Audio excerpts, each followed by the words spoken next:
Assalamualaikum warahmatullahi wabarakatuh. Alhamdulillahi rabbil alamin wal aqibatu lil muttaqin wala udwana illa 'alal zalimin kal mubtadi'ata wal musyrikin.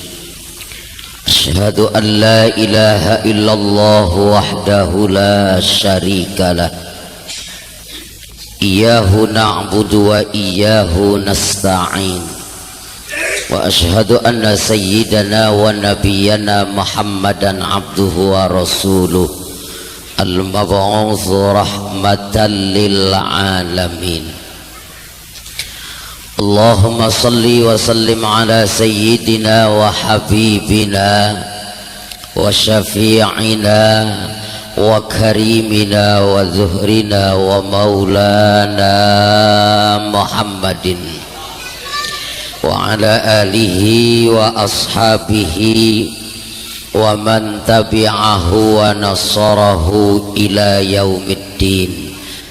Subhanaka la ilma lana illa ma 'allamtana innaka antal alimul hakim. La haula wala quwwata illa billahil aliyyil azim. Amma ba'du.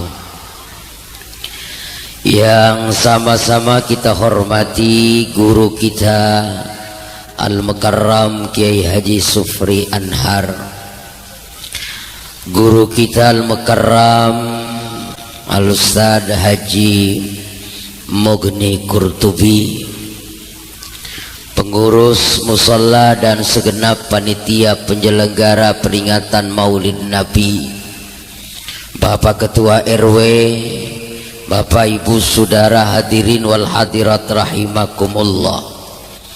Kembali kita memanjatkan rasa syukur kita kepada Allah, dan semoga Allah senantiasa curahkan rahmat dan salamnya keharibaan baginda Nabi besar Muhammad yang malam ini kita peringati hari lahirnya, peringatan Maulid, walaupun bulan Maulidnya udah tanggal 49. Emang muludan kapan aja boleh lah, boleh kapan juga, mengapa? Baginda Rasul ini manusia yang kita makin pelajari sejarah dalam kehidupannya, baik sejak beliau di kandungan ibunya, masa remaja, dewasa, dan ketika beliau menjadi nabi dan rasul sampai akhir hayatnya, tidak pernah akan selesai.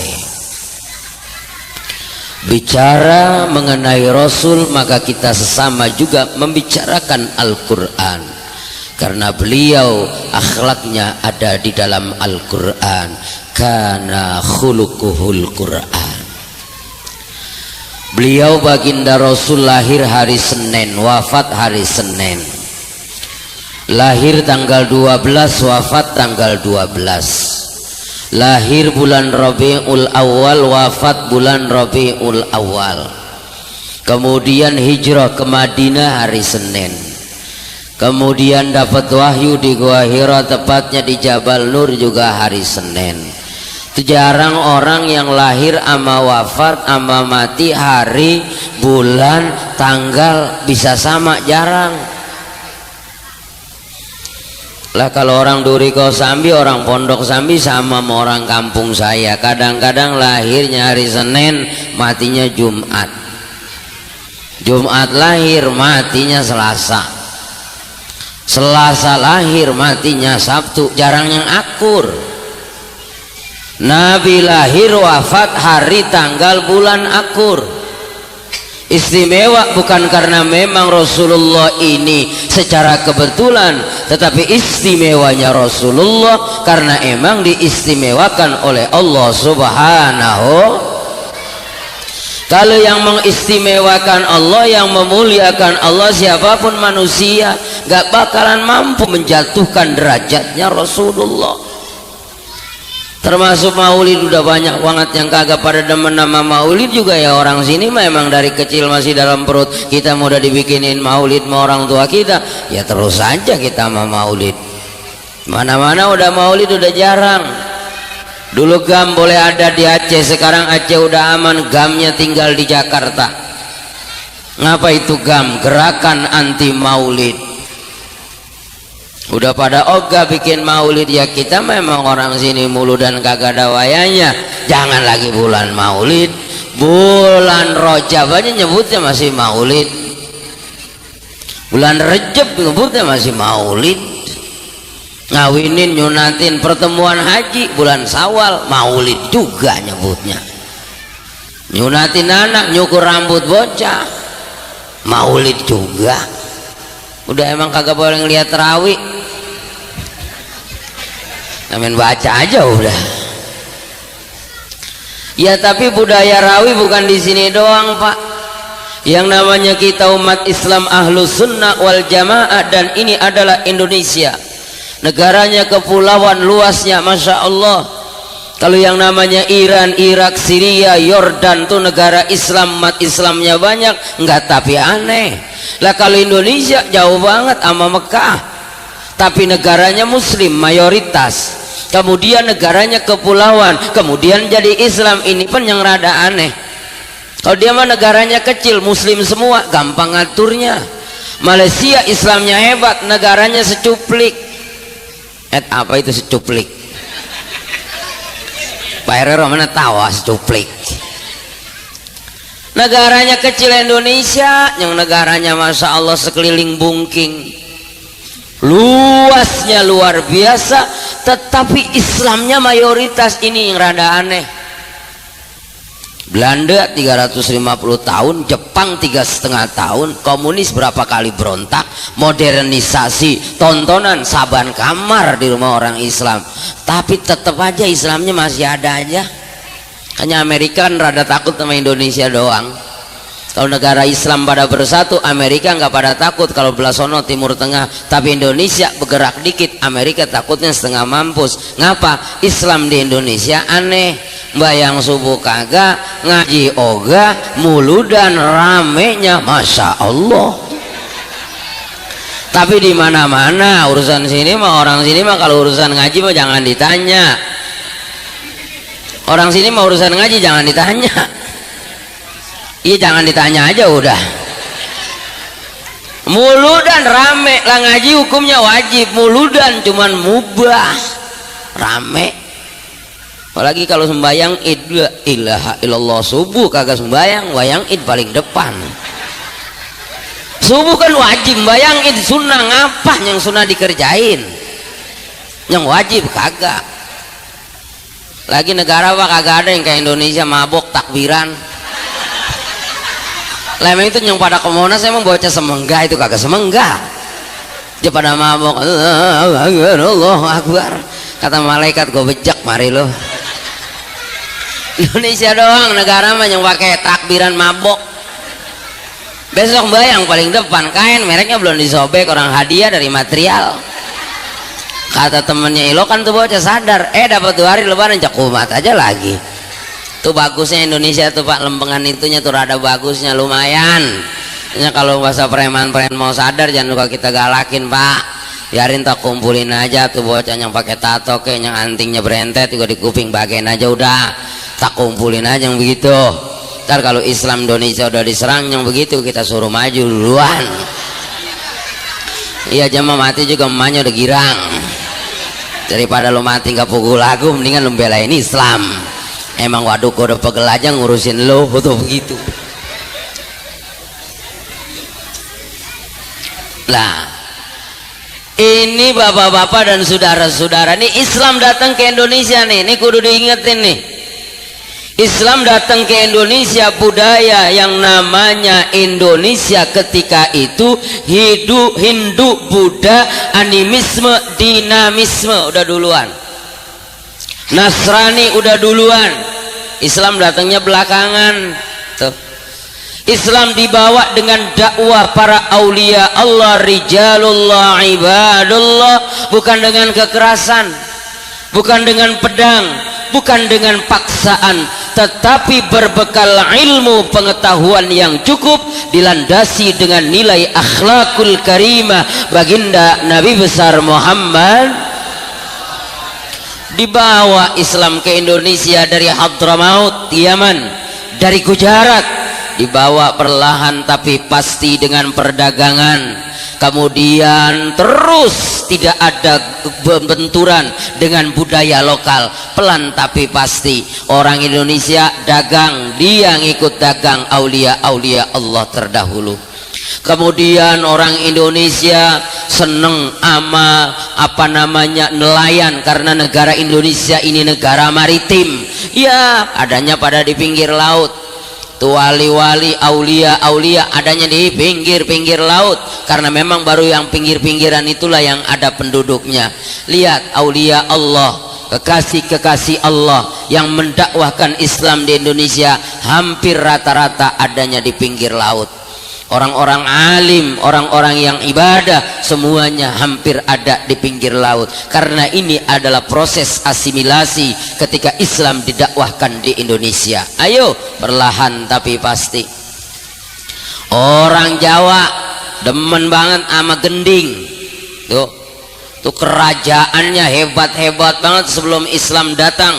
Pajajaran, Mataram, Sriwijaya sampai ke Pulau Sumatera. Kemudian juga Majapahit, patinya Gajah Mada, sumpahnya Palapa. Siapa yang berani menyemodel kayak begitu? Islam datang pelan-pelan. Orang Jawa demen sama gending, dan Kalijaga, Sunan Bonang jadi bikinin tuh gending. Nang nang nang, ning ning ning, gung. Nang nang nang, ojo nang kono, ning ning ning, ning kene bae, gung. Eling dumateng Gusti Allah ingkang Maha Agung. Tarik bener orang Pulau Jawa. Oh iya, ini nih yang hebat, padahal mah diakalin. Bukan teriak-teriakan dakwah mah, bukan pakai pedang. Ini kadang-kadang pakai pedang, diajak perang. Rasulullah ruhama ubainahum, nggak boleh nyakitin orang perempuan. Orang perempuan ngurusin anak, ngurusin suami, jangan digalakin perempuan. Anak kecil nggak tahu urusan, jangan dibunuh. Rumah jangan dihancurin, karena itu tempat berteduh. Itu Nabi begitu. Sekarang kita dakwah galak kagak pukul lagu lah, siapa lawannya? Musuhnya udah pada kagak ada. Islam sama Islam jadi dia pada berantem, galak banget, guanyang, takbir. Lo takbiran depan gedung DPR lah, kan Islam juga. Akbar, orang dibayar. Sekali takbir jigo 3 kali 75. Kalau sampai sami Allah liman hamidah cepet jigo kali ya.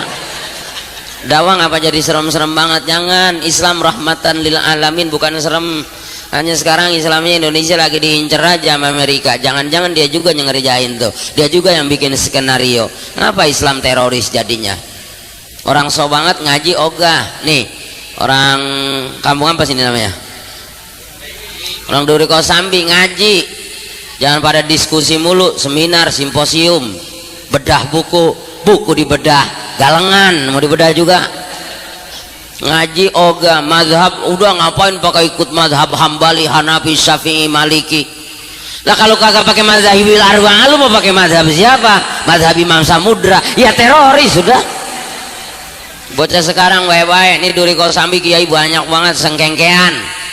Salihim gambreng banyaknya. Ngaji aja tong pada ngaji ta'limul muta'allim tuh, kemudian ngaji Fathul Qarib, ngaji Safinatun Najah, Sulamun Taufik, yang ada aja guru-guru kita siap ngajarin. Jangan segala orang mana tahu pada diikutin. Malam Jumat baca Yasin, kalau kagak di musola di masjid di rumah.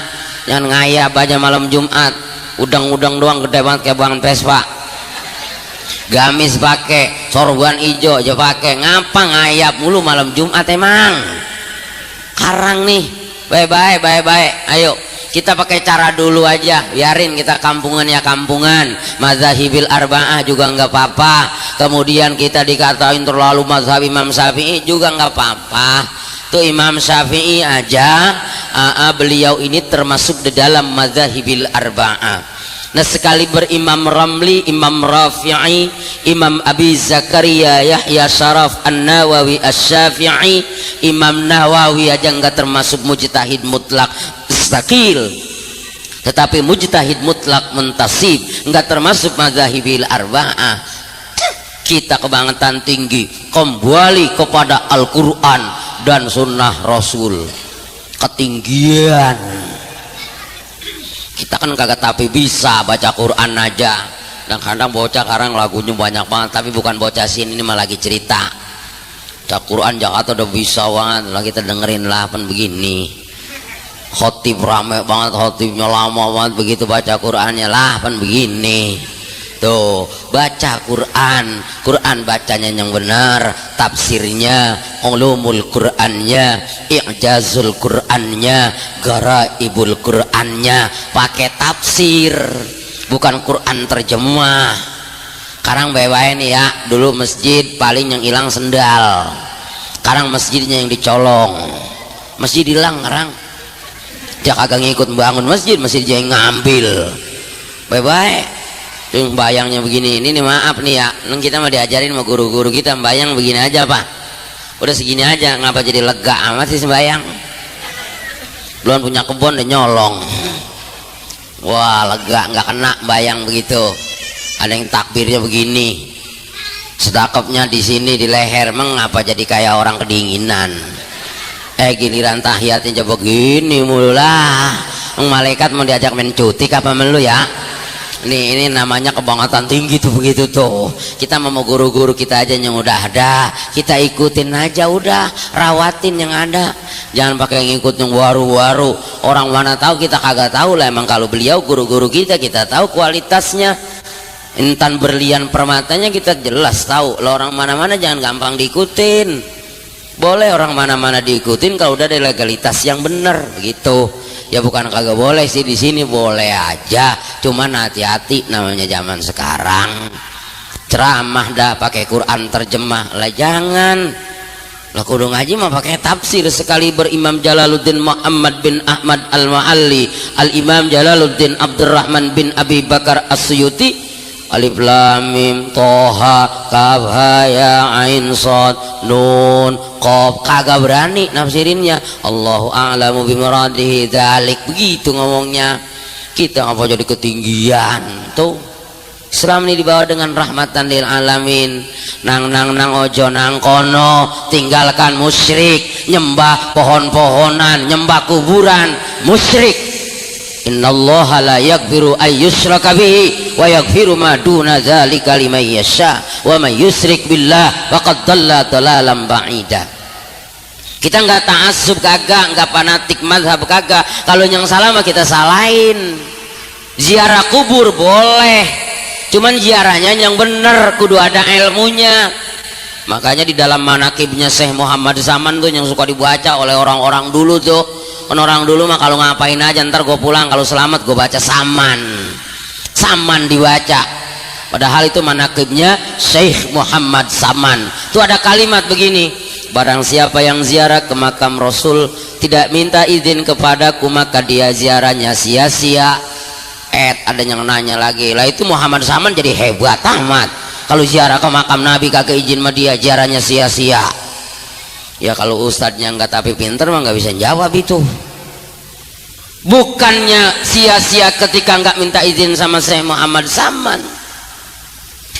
Kalau ziarahnya salah, jangan lagi ke makam Rasul, ke makam ibu bapaknya juga kalau ziarahnya salah malah jadi kagak boleh. Kan kalau yang namanya ziarah mah kudunya baca Fatihah, baca Yasin, baca doa, paling kagak baca Fatihah, baca doa. Nih orang sekarang ke kuburan kalau lebaran lama banget, paling juga kembang doang, air yang dia bawa. Kuburan bapaknya ditongkrongin doang entaran. Mending begitu pacar aja bawa lagi. Mending kalau pakai dandannya menjes, kudungannya taruh doang di pundak, aja kongkongin kuburan bapaknya. Lah kata bapaknya, gue bejek mari gue ngalam loh. Ini kan sekarang begitu ini. Bapak-bapak dan saudara-saudara, kalau yang salah kita salahin. di dasarnya adalah Quran dan hadis. Kemudian ning kene bae Islam agama yang benar, yang lain kagak benar. Kitab yang benar Quran, yang lain kagak benar, nah kagak asli. Lah Tuhan pakai diarak pinggir laut kayak orang Bali, sampai di pinggir laut bakar. Lah Tuhan diobong. Ada lagi yang Tuhan ditaruh dipajang di tembok, katanya nebus dosa, kagak pakai baju, kagak pakai kaos, pakai kolor doang. Lah kalau kipas anginnya gede begini ntar aja kolornya lah copot. Lah kalau Tuhan loh kalau nggak pakai kolor itu bisa kata ibu-ibu loh, Tuhan anunya bagaimana ya begitu. Nah katanya selagu-lagunya aja kata Tuhan. Tuhan lu mana itu lah, Tuhan di tembok kayak cecek. Ni wa may yabtaghi ghairal islam dina fala yuqbala minhu wa huwa fil akhirati minal khasirin. Ini keyakinan yang benar dibawa oleh para aulia Allah. Hanya Allah yang maha agung, hanya Allah yang patut disembah, hanya Allah yang patut dimintakan pertolongan. Makanya dalam salat Fatihah hukumnya wajib dengan basmalah, itu adalah ayat dari Fatihah. Kalau baca Fatihah kita mazhabina harus pakai basmalah, jangan pakai lagu-lagu kayak di Mekah. Soalnya Mekah Madinah suaranya bagus, nah pondok samping suaranya demek-demek kayak tai ayam pakai kagak bismillah. Bismillahirrahmanirrahim begitu kita mah, jangan langsung alhamdulillahirabbil alamin, kehebatan begitu.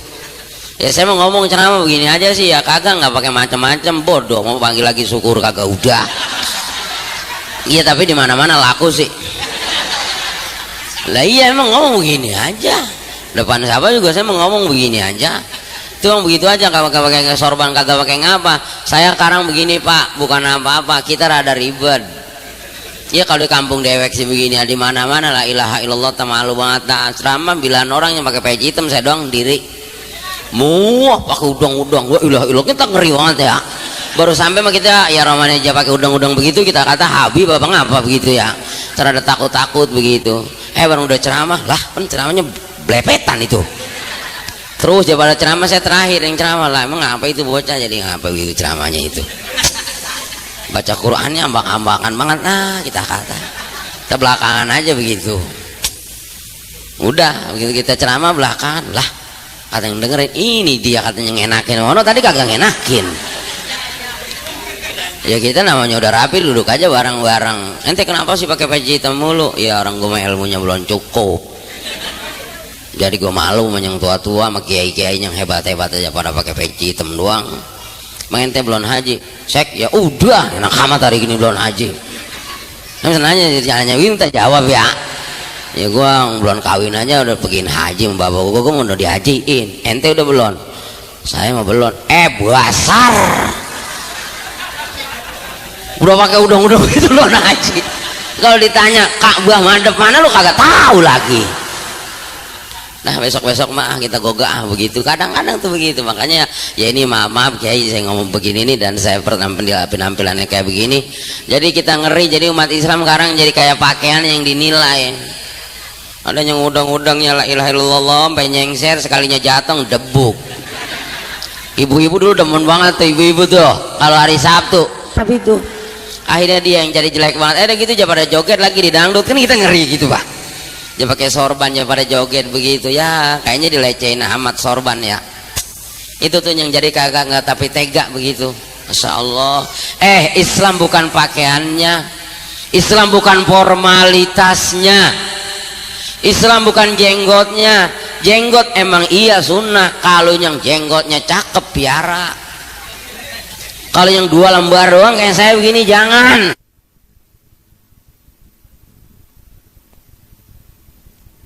Sunnah kalau yang jenggotnya cakep piara. Kalau yang 2 lembar doang kayak saya begini jangan. Kalau 2 lembar kayak Scooby-Doo mau pantas apa? Jangan. Jadi bapak-bapak dan saudara-saudara nih Islam nih, dibawa dengan rahmatan lil alamin, kagak pakai perang. Itu yang namanya Pajajaran, Sriwijaya, Mataram, Gajah Mada dengan sumpah palapanya kerajaan Majapahit yang begitu hebat, perlahan tapi pasti muncullah kerajaan Islam Demak. Siapa raja pertama? Bukannya Sunan Ampel Raden Rahmat sesepuhnya wali, bukannya Maulana Malik Ibrahim yang jadi raja, bukannya Sunan Bonang yang jadi raja, bukan Sunan Kalijaga yang jadi raja. Beliau ini adalah anak Adipati Tuban yang ketika itu ada di Blangbangan. Kagak Sunan Kalijaga, tetapi Raden Patah yang jadi raja. Di sini kedudukannya ulama sebagai pewaris para nabi, bukan cari kedudukan pangkat dan derajat, tetapi berdakwah, menyiarkan agama, melanjutkan syiar Islam yang diamanatkan oleh Allah melalui baginda Nabi besar Muhammad. Kagak nyari kedudukan, gak nyari pangkat. Ini menjalankan fiqhus syariah, mengatur hubungan umat manusia ibadah kepada Allah. Maka kalau sudah fiqhus siasa, hubungan muamalah ma'annas, serahkan pada ahlinya, yakni Sunan Kalijaga. Dengan fiqhus siasa diserahkan kepada Raden Patah yang ngerti tentang ilmu ketatanegaraan. Islam muncul. Jadi kiai mah cuma dakwah doang tugasnya, bukannya jadi pejabat. Ya, kalau kemarin Indonesia pernah dipegang sama kiai mah presiden itu mah kebenaran aja. Galak Gus Dur dipilih. Ya saya orangnya Gus Dur Pak, terus terang aja saya sangat menjunjung tinggi kehormatan Gus Dur. Ya cuman itu mah kemarin darurat. Ya makanya Gus Dur begitu terpilih bukannya umroh pergi ke Mekah ke Madinah aja mah perginya no ke Kuba, tempatnya Fidel Castro, negara komunis. Iya, tuh Fidel Castro orang kagak pernah ketawa. Jangankan ketawa, senyum aja kagak. Sama Gus Dur ngakak itu. Gus Dur datang ke sono. Yo ajak omongin tuh dah tuh anu Fidel Castro. Hei, ente tahu nggak? Presiden Indonesia pertama gila wanita. Presiden kedua gila harta. Presiden ketiga gila ilmu pengetahuan dan teknologi. Terus Fidel Castro nanya, kalau ente bukan saya yang gila, yang milih yang gila. Ngapa orang kayak saya dipilih? Begitu Gus Dur ngomongnya. Iya. Bapak dan saudara-saudara tuh, itu mah kebetulan aja. Kalau kiai mah kagak ada yang pengen jabatan. Lihat tuh, zamannya Wali Songo, Islam muncul ke seluruh Nusantara. Kerajaan-kerajaan Buddha Hindu hancur berantakan, muncul kerajaan Islam. Perlahan tapi pasti terus berdakwah. Yang kagak mau nerima Islam akhirnya mengasingkan diri ke Pulau Dewata, jadilah komunitas Hindu Bali. Terus Sultan Hasanuddin Banten diutus oleh ayahandanya Syarif Hidayatullah Sunan Gunung Jati berdakwah di ujung Pulau Jawa bagian barat, tepatnya kerajaan Islam Banten. Ada yang kagak mau nerima, mengasingkan diri, suku Baduy. Biarin, ya kagak mau mah biarin, jangan diapa-apain tuh. Padahal kalau dikejar ketika itu oleh para aulia Allah bisa saja. Gimana kehebatan dan kemuliaan para aulia Allah. Cuman kagak, biarin aja, jangan mau nerima mah. Maksa-maksa amat. Dia mau pada ngaji, alhamdulillah kagak. Cari aja pencarian yang kenyang. Masa mau pada kemana? Ngaji udah disiapin, tiba ngaji doang ogah. Bayang musola udah ada, tinggal bayang aja ogah. Kagak mau pada bener, emang mau pada kemana? Kan mati-mati juga. Sekarang rahasia ilahi udah banyak banget kan ditonton. Bye-bye apa itu? Nonton tuh yang begitu tuh mayan juga. Jadi tugas kita rada enteng. Gara-gara rahasia ilahi kemarin baru mulain tuh. Rahasia ilahi ditayangin di TV, banyak banget orang yang pada bener. Dia takut yang kaya jadi pada demen ngamal, yang pelit banget jadi baraan. Dia takut digencet sama batu es. yang bandel banget ya pada sadar. Ada yang tatonya pakai dioperasi, ada tuh rupanya orang ada yang mati bandel banget loncat dari kurung batang. Dasar tontonan lah kan, jadi lebih-lebih aja ya. La ilaha illallah. Ada yang kuburannya meletak, pocongnya bangun. Lo kan kuburan ada yang meletak, pocongnya bangun. Kalau pocong bisa bangun dari kuburan, orang hutan jati kagak ada yang pada berumah di situ. Bapak-bapak dan saudara-saudara, tuh ini tanggung jawab kita semua untuk mengembalikan di mana akhlakul karimah yang dicontohkan suri tauladan oleh baginda Rasul. Kita ini Islam, ayo junjung tinggi nilai-nilai akhlak, junjung tinggi kemuliaan Rasulullah sebagaimana dibawa oleh para pendahulu-pendahulu kita. Dakwah ada aturannya, kita umat Islam ada aturannya. Makanya ini adalah tanggung jawab kita bersama. Bisa banget ngomong tanggung jawab kita bersama lah, iya. Kiainya hebat banget juga, ngajarnya pinter banget. Kalau kagak ada jamaahnya makan kagak jadi kiai, kagak jadi guru. Mubalik misalnya jadi mubalik, ada yang dengerin. Lah kalau kagak ada yang dengerin, kita ngomong dirian mau orang gila, kagak ada rumah sakitnya apa? Bareng-bareng adanya imam karena ada makmum. Kalau bayang sendirian lah kagak jamaah namanya. Tapi alhamdulillah sih musola sini mah katanya jangan lagi zuhur, asar, maghrib, isya, subuhnya aja paling dikit 5 baris katanya sini mah ya. Ngapa pada tawa itu? 5 baris sini mah katanya kiai, alhamdulillah cuman barisannya atu-atu ke belakang. Kalau kagak ada aki-aki yang ajan tulus, kagak ada yang bangun, malah giginya ompong, napasnya pendek lah kan ngempos. Guar kayak langan keuangan kagak diturunin. Guar aja batuk. Lah kira-kira apa yang muda tong pada bangun kalau subuh? Tanggung jawab semua. Ini agama tanggung jawab kita, bukan kiai, bukan mubalik, bukan mualim, bukan santri doang. Tanggung jawab agama adalah tanggung jawab kebersamaan di antara kita. Dalilnya mana? Itu wal takum minkum ummatu yad'una ilal khair wa ya'muruna bil ma'ruf wa yanhauna 'anil munkar wa ulaika humul muflihun. Kalau kata orang Jerman bagian barat begini, wal takum minkum lan yaktine ono sapa sira kabeh iku ummatun umat yad'una kang padha ngundang sapa sira kabeh ilal khairi maring perkara sing apik wa yanhauna lan padha nyegah sapa sira anil mungkari saking perkara sing elek wa ulaika utawi samudayane wong sing padha ngundang maring perkara sing apik lan nyegah perkara sing elek iku al muflihuna, dadi wong sing bejo-bejo kabeh. Nek ngerti nggih alhamdulillah, nek ora ngerti ya berarti wong kene desa. Betawi bangor banget itu. Tanggung jawab kita semua Pak, ini agama, hati-hati, awas, ayo bareng-bareng kita tanggung jawab agama dengan Al-Quran, dengan sunnah Rasulullah, dengan ijma' dan kiasnya para ulama. Sebab kita adalah kaum ahlus sunnah wal jamaah yang mengedepankan al-muhafazatu alal qadimin as-salih wal akhdhu bil jadidil aslah. Kita hidup di zaman ini, tetap kita ambil manfaat orang-orang sekarang, kemudian kita mampu melestarikan karya-karya orang-orang terdahulu. Insya Allah kalau kita ini jadi umatnya Rasulullah, Rasulullahnya sudah lama meninggalkan kita, kemudian sekarang hanya para ulama lah yang ada di hadapan kita. Kalau mau selamat, jawabannya cuma satu, ikuti ulama. Kalau mau selamat, ikutin ulama.